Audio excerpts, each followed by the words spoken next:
young demigod with a destiny to fulfill. Tasked with bringing back Medusa's head as proof of his strength, Perseus embarked on a perilous journey to find her. But unlike the warriors before him, Perseus wasn't relying solely on his skill. He had the favor of the gods. Athena and Hermes provided Perseus with gifts to help him on his quest. Winged sandals to fly, a reflective shield to avoid Medusa's gaze, and a sword sharp enough to cut through anything. Most importantly, he was given a magical bag to safely carry her severed head. Perseus's journey to Medusa's lair was filled with danger, but none compared to the final challenge, facing the Gorgon herself. When Perseus arrived, Medusa was sleeping. For the first time in years, she looked peaceful, an almost human reminder of who she once was. But Perseus couldn't afford to hesitate. Using the reflective shield as a mirror, he avoided her petrifying gaze and struck with precision, severing her head in one swift motion. The blood that spilled from Medusa's neck gave birth to two incredible beings, Pegasus, the winged horse, and Chryser, a golden giant. Even in death, Medusa's body produced miracles, a testament to the power she had carried within her. Perseus carried Medusa's severed head back to Greece, where it became both a trophy and a weapon. Her gaze retained its power, turning enemies into stone, and Perseus used it to defeat his foes and protect his people. But Medusa's story didn't end with her death. Over time, her image transformed from that of a monster to a symbol of strength and defiance. Women, especially, began to reclaim her story, seeing her as a figure who resisted the gods and survived unimaginable betrayal. Today, Medusa is more than a mythological figure. She's an icon. Her face appears in art, literature, and even modern movements that challenge systems of power and oppression. But the question remains, was Medusa truly a monster, or was she a victim of a world that feared her power? Medusa's story is a reminder that myths are more than just tales of gods and heroes. They're reflections of human nature, of the injustices and triumphs we still see today. So, what do you think? Was Medusa a villain, or was she a misunderstood symbol of resilience? Leave your thoughts in the comments. Give this video a like if you found her story as fascinating as we did. And don't forget to subscribe to the channel for more deep dives into the myths and legends that continue to shape our world. Until next time, keep questioning, keep exploring, and keep looking beyond the surface. What makes Zeus, the mighty king of the Greek gods, one of the most fascinating figures in mythology? Is it his unparalleled power over the skies, his cunning strategies, or the sheer drama of his endless affairs? While his tales are legendary, there's one story that stands out: the epic battle that earned Zeus his throne, the Titanomachy. This isn't just a story of a god's rise to power, it's a tale of rebellion, alliances, betrayal, and the ultimate struggle between two generations of divine beings.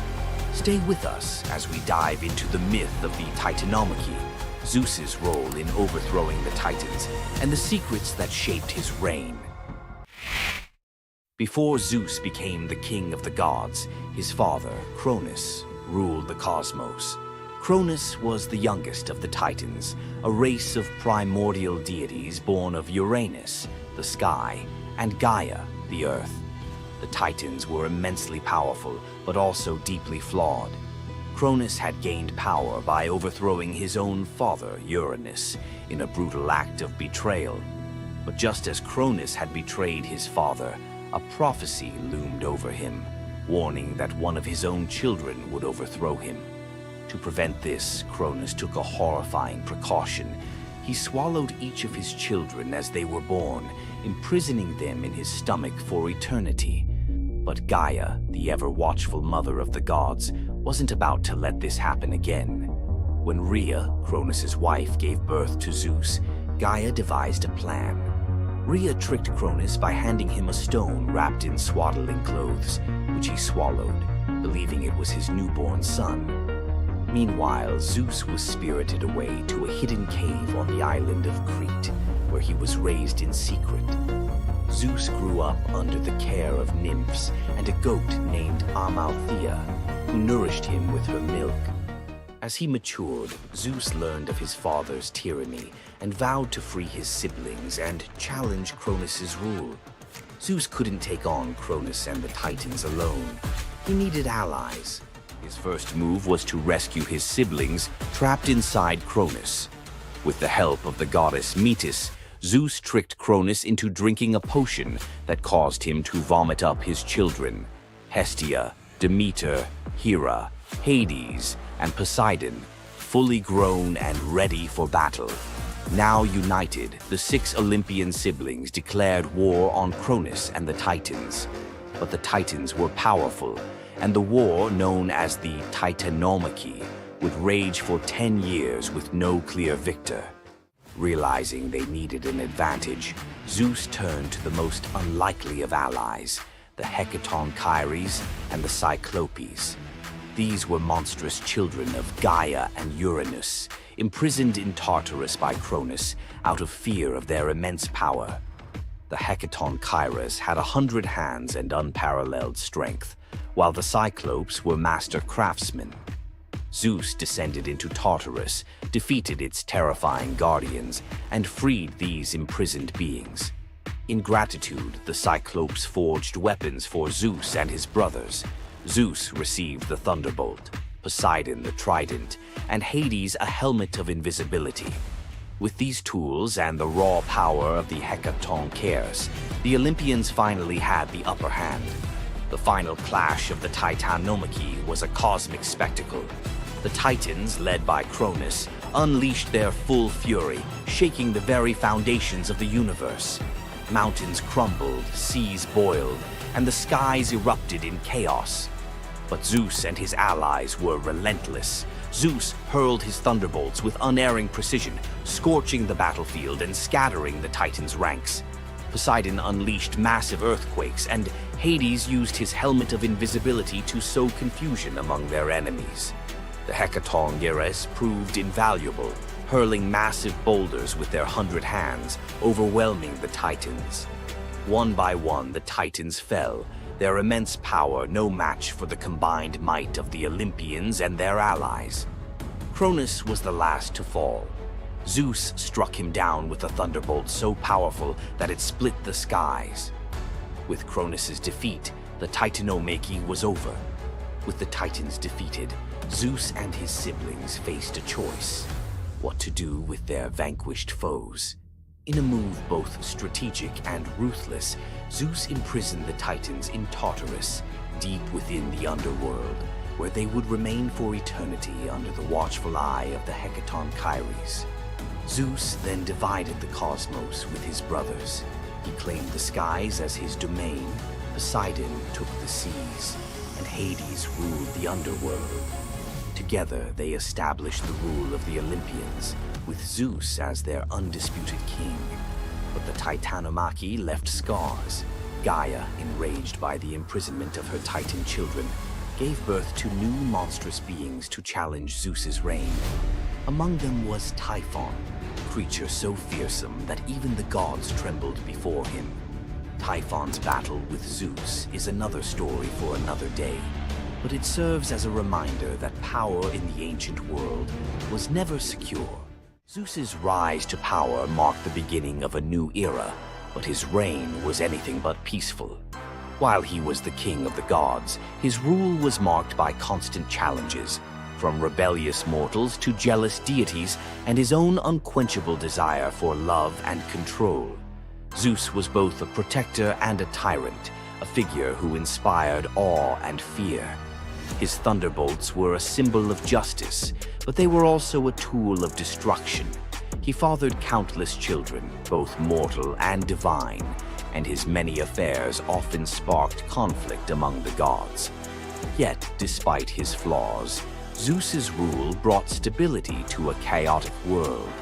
Under his reign, the gods established order, overseeing the realms of humans and maintaining the delicate balance between earth, sea, and sky. The myth of Zeus and the Titanomachy isn't just a tale of war. It's a story about the cycles of power and rebellion.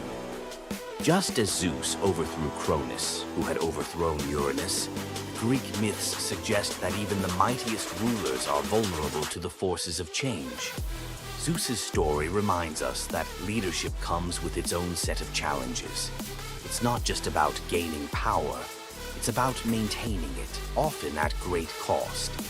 Zeus's rise to power is one of the most thrilling tales in mythology, filled with battles, alliances, and sacrifices. But what do you think? Was Zeus a just ruler, or was he simply another tyrant destined to fall like the Titans before him? Let us know your thoughts in the comments below. Don't forget to like this video if you enjoyed this dive into Greek mythology, share it with fellow myth lovers, and subscribe to our channel for more epic tales from the ancient world. Until next time, remember, the gods may rule from above, but their stories remind us of the struggles we all face below. Centaurs, half man, half horse, heroes or savages? Think you know the full story? Wait until you uncover the darker side of these iconic creatures. Watch till the end to discover what ancient myths don't tell you about the Centaurs. In Greek mythology, Centaurs were seen as both wild and noble beings. They were often depicted as powerful warriors, famous for their strength and skill in battle. But what if the truth behind them was far more sinister than anyone imagined? While some centaurs, like Chiron, were revered for their wisdom and kindness, many others were violent, uncontrollable creatures. These savage centaurs were known for their drunken brawls and uncontrollable rage. The most infamous event? The Battle of the Lapiths and Centaurs, where they fought against the Lapiths during a wedding feast, leading to a massacre of both men and women. Their brutal behavior was more than just a mythological tale. It symbolized the chaos that could occur when civilization collided with the wild, untamed forces of nature. But why did the Greeks depict centaurs this way? Was it a cautionary tale about the dangers of unchecked power and savagery, or a deeper reflection on humanity's struggle between reason and instinct? The darker truth behind the centaur myth might just hold the key to understanding the wild, primal side of ancient Greek culture. Centaurs are more than just mythical beasts. They represent the conflict within us all. If you're fascinated by the hidden truths of ancient myths, don't forget to subscribe for more dark stories from Greek mythology. What would you do if you gave up everything for love, only to be betrayed by the one you trusted most? In the Greek myth of Medea, love led to ultimate revenge, and the consequences were deadly. Let's dive into this tragic tale. Medea, a sorceress of immense power, fell in love with Jason, the leader of the Argonauts, when he came to her homeland seeking help. Medea, who was deeply in love with him, used her magic to aid him in his quest for the Golden Fleece. She betrayed her own family, murdered her brother, and helped Jason achieve his goal, all out of love for him. Once Jason had the fleece, Medea fled with him to Greece, where they started a life together. But as time went on, Jason's love for Medea faded. He decided to marry Glauce, the daughter of Creon, the king of Corinth, in an effort to secure a more powerful position. Medea, heartbroken and furious at the betrayal, decided to exact her revenge. She used her powers to craft a poison so deadly that it would burn Glauce alive when she put on a beautiful dress that Medea had sent her as a gift. But Medea didn't stop there. In her grief and rage, she murdered her own children, Jason's children, to ensure he would suffer the most for his betrayal. The pain of losing everything she loved was unbearable, and Medea, having left nothing behind but destruction, fled to Athens, leaving Jason to wallow in his sorrow and regret. Medea's story is a tragic reminder of the destructive power of betrayal and the extreme lengths to which love can drive someone. Sometimes love is not only blind, but it can also lead to devastation and vengeance. Does Medea's vengeance leave you thinking about the darkest side of love?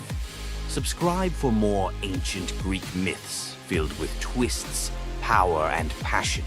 Ever wondered what it would be like to walk through the ancient world and encounter mythical creatures from Greek mythology? Get ready to meet the beasts that shaped legends. In Greek mythology, creatures were more than just beasts. They were symbols of the forces of nature, God's will, and humanity's struggle with the unknown. From the terrifying Minotaur lurking in the labyrinth to the mesmerizing sirens luring sailors to their doom, these creatures were as captivating as they were dangerous. The mighty Hydra, with its multiple heads that regrew each time they were cut off, was a symbol of unstoppable power. The Cerberus, the three-headed dog guarding the gates of the underworld, represented the barrier between life and death. But not all mythical creatures were monsters. The graceful Pegasus, a winged horse born from the blood of Medusa, symbolizes freedom and the pursuit of the heavens. These creatures still live on in our stories, haunting the shadows of ancient Greece and whispering through the winds of time. Which Greek mythological creature fascinates you the most? Share your thoughts and don't forget to subscribe for more legendary tales from Greek mythology. Thor, the thunder god, woke up to find his greatest nightmare had come true. Mjolnir, his mighty hammer that could level mountains and control lightning itself, was gone. Without it, the thunder god was powerless, vulnerable, and mocked. The weapon that defined his very identity as protector of Asgard had vanished without a trace. But what happened next would humiliate him more than any defeat in battle. To get his hammer back, Thor would have to do something that went against every fiber of his warrior identity. You won't believe the disguise he ends up in. It all began on what should have been an ordinary morning in Asgard. Picture Thor reaching for the leather grip that had been at his side for countless centuries, his fingers closing around nothing but empty air. The spot where Mjolnir should rest felt cold and wrong, like a missing tooth that your tongue keeps finding. Thor's morning routine, as predictable as sunrise over Asgard's golden halls, shattered in that single moment of realization. The hammer forged by dwarven masters, the weapon that could summon lightning and level mountains, had vanished without so much as a whisper of sound. The initial shock hit Thor like a physical blow. His hand remained suspended in space, still reaching for what wasn't there. Then panic crept in, cold and relentless. He let out a blood-curdling roar of sheer rage, the whole palace trembling. Without Mjolnir, he was powerless, vulnerable, and mocked, stripped of the weapon that made him Asgard's primary defender. The enemies that prowled the borders of the Nine Realms knew about his mighty hammer. They counted on Thor's strength to keep them at bay. Now that strength was gone. Word spread through Asgard's halls faster than wildfire. The other gods gathered in emergency council, their faces grave as they grasped the full scope of the crisis. Odin's ravens had brought no news. The watchmen at the gates had seen nothing. Mjolnir had simply disappeared, as if it had never existed at all. The assembled gods understood what Thor's loss meant for their realm. Asgard stood vulnerable, its greatest protector reduced to a shadow of his former self. Loki stepped forward through the crowd of worried gods, his familiar, cunning smile playing at the corners of his mouth. He offered to investigate the theft using his shape-shifting abilities, volunteering to venture where other gods could not go undetected. The council accepted his proposal immediately, desperate for any lead in their search. Thor watched his brother prepare for the mission, knowing that Loki's success or failure would determine his own fate. Loki first borrowed Freya's magic feathered coat, allowing him to fly in falcon form to Jotunheim without raising alarms. Each dead end pushed Thor deeper into desperation. He imagined facing his enemies defenseless, their laughter echoing as they realized the thunder god carried no thunder. The trail finally led to the most dangerous territory of all, Jotunheim, the realm of the giants. Loki strode into the council chamber with the confident gait of someone who had solved a mystery, but his expression carried an ominous weight. The giant Thrym, lord of the frost giants, had openly boasted about his theft from his massive throne of ice and stone. He had buried Mjolnir 8 leagues beneath the frozen earth of his realm, thrice deeper than any giant's hall, he claimed, placing it where even Thor's strength would be useless. Thrym had what he thought was a simple demand for the Norse gods. He wanted the beautiful goddess Freya as his bride in exchange for the hammer's return. The giant had fixated on her legendary beauty and grace, convinced that possessing both Mjolnir and the goddess of love would make him the most powerful being in all the 9 realms. His arrogance knew no bounds as he described his elaborate wedding plans to Loki, speaking of golden halls and feasts that would last for weeks. Thrym believed the gods had no choice but to accept his terms. When Loki spoke to the council about Thrym's demand, the council fell silent. Freya's reaction shattered the tense quiet that followed Loki's report, causing her rage to break the Brysinger necklace, its gems scattering across the floor in glittering fragments. She declared she would rather throw herself into the deepest ocean than marry the frost giant who dared make such a demand. The gods found themselves trapped in an impossible situation. They could sacrifice one of their most beloved goddesses to a giant's lust, or they could leave Thor permanently weakened and Asgard vulnerable to every enemy that prowled the borders. The council erupted in frantic debate. Some suggested launching a full assault on Jotunheim, but Thrym's fortress was impregnable and his army vast. Others proposed trickery or negotiation, but every path led to either devastating war or humiliating surrender. Heimdall, the far-seeing guardian who watched over the Rainbow Bridge, had remained silent throughout the heated discussions. When he finally spoke, his words stopped every conversation in the hall. His suggestion was so outrageous, so completely unthinkable, that even Loki's jaw dropped open in shock. The gods stared at Heimdall as if he had lost his mind, but they were out of other options. What he proposed, however, would challenge everything Thor stood for as a warrior. Heimdall's words hung in the air like a challenge to the very foundations of Norse honor. The far-seeing god had suggested that Thor disguise himself as a bride and infiltrate Thrym's wedding feast to recover Mjolnir. He spoke with calm authority, tie housewife's keys about his waist, and pin bridal jewels upon his breast. The idea was so fundamentally opposed to Norse concepts of masculine honor that Thor's initial response shook the very walls of Asgard. He declared the plan preposterous and swore he would never hear the end of it if word spread that the Thunder God had dressed as a woman.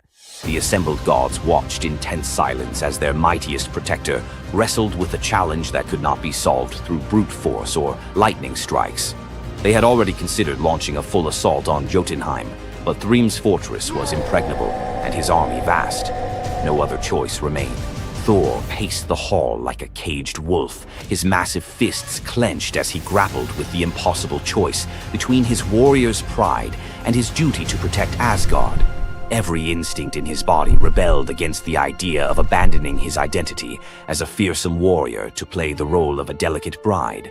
Loki stepped forward with barely contained excitement, volunteering to accompany Thor as his maidservant. The trickster god's eagerness to participate in this elaborate deception revealed his true nature. While Thor struggled with the concept, Loki was already plotting the specifics of costumes, mannerisms, and the lies they would need to maintain throughout their dangerous mission. The transformation began with layers of bridal linen draped over Thor's massive frame. Servants brought forth delicate jewelry, housewife's keys that symbolized domestic authority, and a dainty hood for his head. Finally came the precious necklace of Brysinger. Each item added to the disguise felt like another blow to Thor's warrior identity. When he finally looked at his reflection, the god of thunder saw an unconvincing bride staring back at him. Thor finally accepted the plan because no alternative existed. The unlikely pair prepared to set off for enemy territory, where their deception would face its ultimate test among giants, eager to celebrate their lord's triumph. The great hall of Thrym's fortress buzzed with excitement as giants gathered to witness their lord's marriage to the most beautiful goddess in all the 9 realms. Thor sat at the high table in his bridal disguise, surrounded by massive frost giants who raised their drinking horns in celebration. The feast spread before them displayed the giants' wealth and power. Roasted oxen filled enormous platters, fresh salmon gleamed on silver dishes, and barrels of mead stood ready to fuel the night's festivities. Thor's legendary appetite struck like a thunderbolt. He polished off an ox and ate whole salmon in moments, tearing through the meat as if he hadn't eaten in weeks. 3 measures of mead vanished as quickly as if someone had poured them into a bottomless pit. The assembled giants watched in stunned silence as the delicate bride consumed more food than most warriors could handle. Thrym's eyes narrowed with growing suspicion. This goddess ate like a battle-hardened warrior, returning from a long campaign, not like the refined Freya he expected to marry. Loki stepped forward with the smooth confidence of a master storyteller. He spun a tale about Freya's 8-day fast in eager anticipation of reaching Jotunheim and marrying the mighty Thrym. The explanation painted a picture of a lovesick goddess, so excited about her wedding that she had refused all food during her journey. The giants nodded in understanding, their suspicions melting away as they accepted this romantic explanation. Thrym felt honored by such devotion and relaxed completely, his doubts vanishing.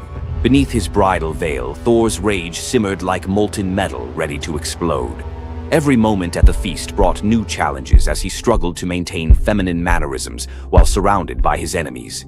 His massive hands shook with barely controlled fury as he watched the giants celebrate what they believed was their victory over Asgard. The critical moment finally arrived. Thrym commanded his servants to bring Mjolnir forth, the very moment Thor had trained his eyes on since dawn. The servants placed the legendary weapon before the disguised bride as part of the traditional ceremony. Thor's fingers closed around Mjolnir's familiar handle, and lightning immediately crackled through the hall. He ripped away his bridal veil and roared his true identity to the shocked giants. Thrym's eyes widened in terror as he realized the bride he had been celebrating was actually the god of thunder himself. Thor swung Mjolnir, killing Thrym instantly after crushing his skull with Mjolnir, then turned on the assembled giants, and even the pleading giantess met Mjolnir's crack before the hall fell silent. The theft that had begun with arrogance ended in complete destruction. This tale reveals how even the mightiest heroes must sometimes sacrifice their pride to protect what matters most. Back in Asgard, the Aesir never spoke of the bearded bride again, though a few still hide a smirk when Thor raises Mjolnir. And we end this story with a very valuable lesson. Never steal Thor's hammer. And if you're going to, don't make him dress like a woman.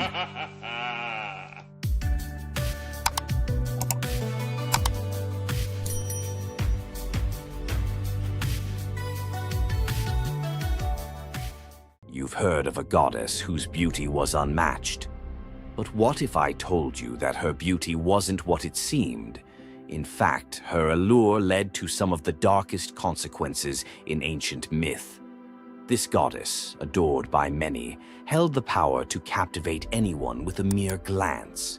She was so beautiful that her charm could sway the gods, kings, and mortals alike.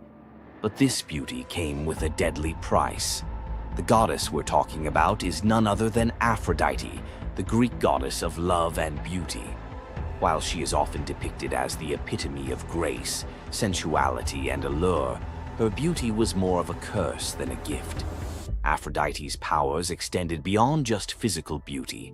Her charm was irresistible, but it came at a cost. Her very presence could bring turmoil. Many heroes and kings fell victim to their obsession with her. Take Paris, for instance. His decision to choose Aphrodite as the fairest of the goddesses set in motion the events that led to the Trojan War. His desire for her beauty caused the death of thousands and the fall of Troy. But Aphrodite's beauty didn't just destroy men, it could break gods too. The tale of her and Ares, the god of war, exemplifies this. While Aphrodite was married to Hephaestus, the god of blacksmiths, her passionate affair with Ares led to chaos among the gods. Her beauty wasn't just about attraction, it caused jealousy, betrayal, and ultimately destruction. Despite her dazzling appearance, Aphrodite was also a figure of deceit and destruction, proving that beauty, when it holds such power, can be dangerous. It's no wonder the ancient Greeks warned that appearances can be deceiving. Aphrodite's beauty may have dazzled the world, but her story teaches us that sometimes what's on the surface can mask a much darker reality. So, was Aphrodite's beauty a blessing or a curse? The myths suggest that beauty, when wielded by the gods, is never what it seems. If you want to uncover more hidden truths about gods and goddesses from the ancient world, hit that subscribe button. There's so much more to explore in these captivating stories of the past. Imagine having a wish so powerful that everything you touch turns to gold. Sounds like a dream, right? But for King Midas, this dream turned into a nightmare. Let's dive into his tragic story. Once upon a time, King Midas ruled over a prosperous kingdom known for his wealth and opulence. But Midas wasn't just content with riches. He wanted more. He wished for the ability to turn anything he touched into gold. One day, the god Dionysus appeared before him and, impressed by Midas's devotion, granted him the wish. At first, Midas was overjoyed. Everything he touched, his food, his treasures, his furniture, transformed into gold. His wealth grew beyond imagination, and his joy knew no bounds. But soon, Midas realized the curse of his wish. He touched a rose, gold. He touched his food, gold. Desperate for a meal, he tried to drink water, gold. In horror, Midas realized that even his daughter, whom he loved dearly, turned into a lifeless golden statue when he touched her. Furious with the consequences of his greed, Midas begged Dionysus for mercy. The god, seeing the king's suffering, told him to wash in the river Pactolus. And in that moment, Midas's golden touch was taken away. The river's waters, now imbued with Midas's curse, carried gold downstream, forever tainting the land. King Midas's story is a reminder that greed often blinds us to the consequences of our desires. His once prized gift became his greatest curse, teaching us that not all treasures are worth the price. If King Midas's tale of power and greed left you thinking, make sure to subscribe for more epic Greek myths and their timeless lessons. Stay tuned for more stories of fate, love, and the god's wrath. You thought fairy tales were magical. Think again. The real origins of these classic tales are disturbing, gruesome, and filled with horror. Many of these stories have been sanitized for modern audiences, but their original versions were filled with betrayal, curses, and brutal consequences. From Pinocchio's horrifying fate to the true story of Bluebeard, let's dive into the darker side of fairy tales that history tried to erase. Fairy tales weren't always about happily ever after. Many of them were cautionary tales, warning of real dangers, human cruelty, and supernatural horrors. 1. The original Pinocchio, a gruesome fate. Before Disney made him a lovable puppet, Carlo Collodi's original Pinocchio was a terrifying little troublemaker. Instead of learning his lesson, he was hanged from a tree by a group of bandits, left to suffocate as a punishment for his misdeeds. 2. Bluebeard, the serial killer's tale. Bluebeard was not a misunderstood nobleman. He was a full-blown serial killer. In Charles Perrault's version, Bluebeard marries multiple women and forbids them from entering one locked room. When his latest wife disobeys, she discovers the corpses of his past wives, hanging from hooks. He nearly kills her too, but she's saved at the last second by her brothers. Some believe this gruesome tale was inspired by real-life figures like Gilles de Rais, a nobleman convicted of horrific crimes. 3. The Pied Piper, a tale of mass disappearance. The Pied Piper of Hamelin was not just about a man who played music to lead away rats. He also took the children. In some versions, the town refuses to pay him for his services, so he takes revenge by luring all of their children into a cave, where they are never seen again. Historians believe this could be based on a real event, where an entire group of children from Hamelin mysteriously vanished in the Middle Ages. 4. Rumpelstiltskin, a vengeful trickster. In the original versions of Rumpelstiltskin, when the young queen guesses his name, he doesn't just leave. He flies into a rage so intense that he tears himself in half. In some versions, he stomps on the ground in fury, falling into a pit and disappearing forever. His obsession with taking the queen's child has led some to believe he wasn't just a trickster, but something far darker. 5. The Robber Bridegroom, a wedding night nightmare. This lesser-known grim tale tells the story of a young woman forced to marry a wealthy man. Suspicious of her husband-to-be, she follows him to his home, only to discover that he and his band of robbers murder and eat women. She watches in horror as they butcher a young girl, cutting her into pieces. Luckily, she escapes and exposes them, leading to their execution. 6. The Juniper Tree, a tale of cannibalism and revenge. One of the most horrifying grim fairy tales, the Juniper Tree tells of a stepmother who decapitates her stepson, cooks his body, and feeds it to his unsuspecting father. The boy's sister buries his bones under a juniper tree, and from the tree the boy returns as a vengeful spirit, transforming into a bird and dropping a millstone on his stepmother, crushing her to death. 7. The Girl Without Hands, a story of betrayal and survival. In this disturbing fairy tale, a poor man accidentally sells his daughter to the devil in exchange for wealth. When she resists the devil's temptations, her own father chops off her hands to fulfill the bargain. Eventually, she escapes, gains magical silver hands, and finds a happier fate, but not before enduring unimaginable suffering. Why were these stories so disturbing? Fairy tales weren't just for children. They were warnings, morality lessons, and sometimes outright horror stories meant to instill fear and obedience. Over time, many of them were altered, softened, or rewritten to make them more acceptable. Which of these dark fairy tales shocked you the most? Want to uncover more forgotten stories and chilling legends? Subscribe now and dive into the forgotten history of fairy tales.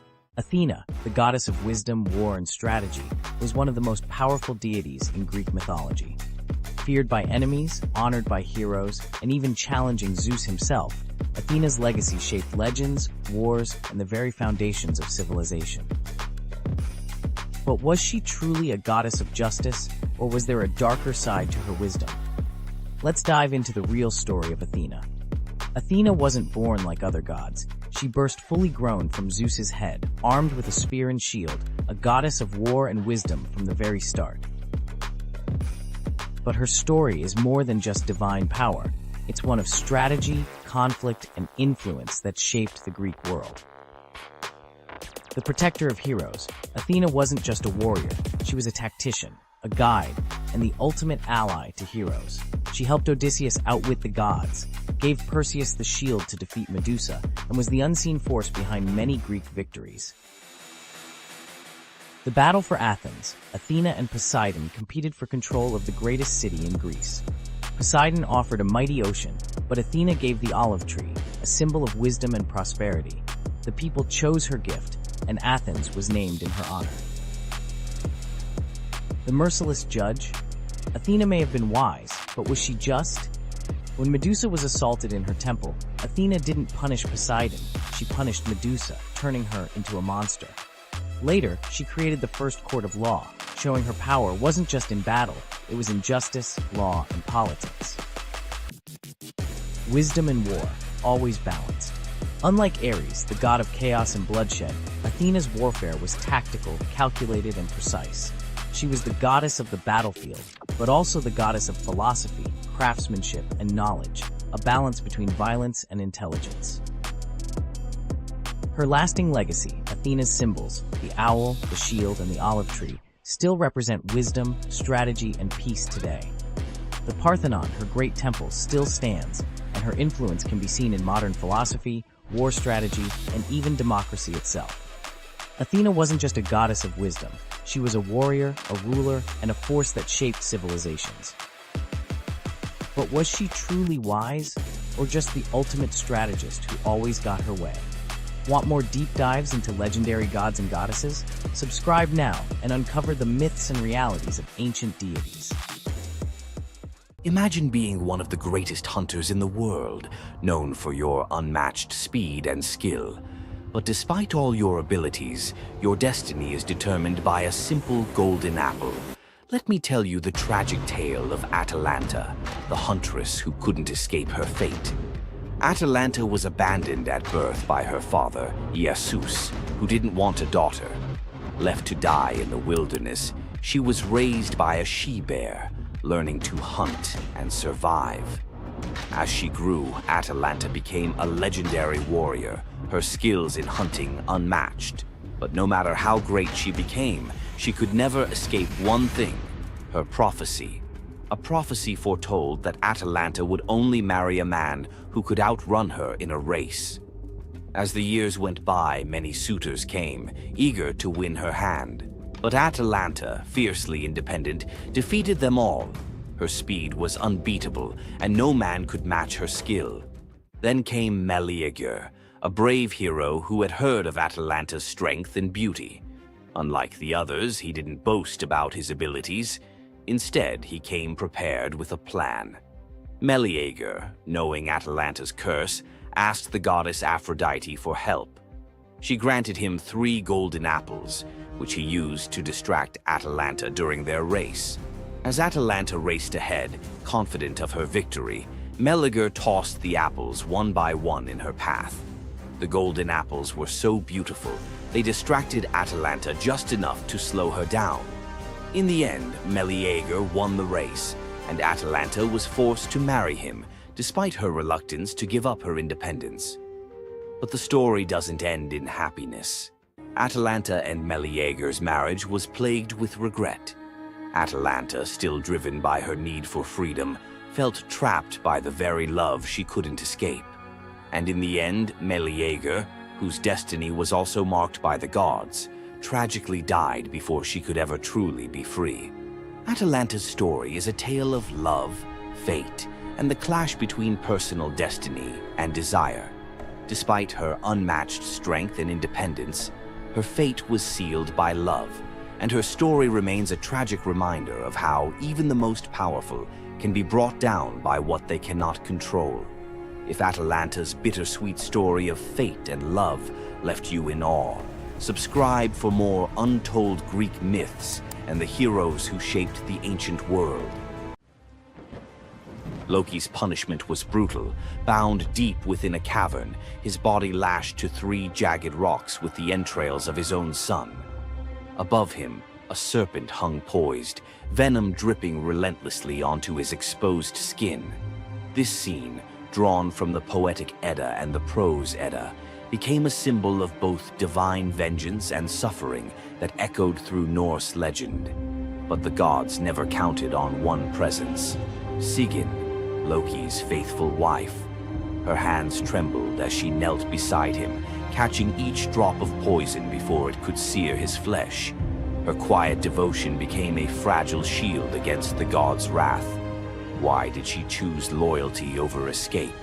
The answer reveals a truth about love that endures even when the world itself seems lost to darkness. Yet before the cavern, before the venom and the silence, there was a betrayal that shook the heart of Asgard. Balder was the light of Asgard, cherished by gods and mortals alike. His laughter filled the halls, a warmth that even the golden apples of Idun could not rival. When ominous dreams began to trouble him, his mother Frigg, desperate to protect her son, secured oaths from every creature and object in existence never to harm him. All, that is, except the mistletoe, too slight, too innocent to warrant suspicion. Loki saw opportunity in what others dismissed. He fashioned a dart from that fragile branch and sought out Hoder, Balder's blind brother. "Here," Loki murmured, placing the weapon in Hoder's uncertain grasp, "let me guide your hand." The dart struck its mark. In an instant, Balder's light was snuffed out, his presence gone from the world. The gods stood in stunned silence, their joy shattered. Loki lingered in the shadows, the faintest smile on his lips, before slipping away unseen. The prose Edda tells us the pyre burned for 9 nights. Balder's wife, Nanna, overcome with grief, cast herself onto the flames, her spirit entwined with his. The gods heaped treasures upon the funeral bier, Odin's ring Draupnir, Balder's own ship Hringhorni, to honor him, but no offering could fill the void left behind. The air grew heavy with suspicion. As the smoke twisted skyward, word spread of an old woman whispering to Herder in the moments before the fatal blow. When Thor forced the truth from a trembling servant, silence fell like a shroud. Loki's name was not spoken, but its weight pressed upon every heart. The gods had tolerated his mischief, his clever lies, even the theft of Sif's hair. But this was different. The poetic Edda names him plainly, Loki, the guileful who brought it about, from which all misfortune came. Odin convened the gods to pass judgment. No mead flowed, no boasts rang out. The All-Father's single eye burned cold as he named Loki Oathbreaker and Kinslayer. Weapons gleamed in restless hands. Even gentle Friar's fingers tightened around his sword. Loki understood the god's fury. He fled Asgard, his mind racing with schemes. As told in the prose Edda, he built a lodge in the mountains, doors on every side, always watching for his pursuers. Still, he could not outrun their vengeance. Odin's gaze found him, even in hiding. When the gods arrived, Loki tried to slip away, transforming into a salmon to evade capture in the river's swift current. But Thor's grip proved stronger than fate. Dragged back through the gates he once helped raise, Loki passed faces twisted with anger and betrayal. The gods' judgment was swift. The path ahead led not to mercy, but to a place where pain and silence waited in the damp and the dark. They forced Loki into the heart of the earth, a cavern where the air pressed cold and heavy, and every sound echoed off stone walls, slick with damp. Water dripped steadily from above, each drop magnifying the hush that settled over the gods as they set to their grim task. The stench of venom lingered, sharp and persistent, mingling with the iron tang of old blood. Odin's single eye caught the flicker of Skadi's movement. A silent nod passed between them, sealing what would come next. 3 massive boulders, freshly gouged with holes, stood ready. The gods had not brought chains or rope. Instead, they made Loki's punishment a reflection of his own chaos. The prose,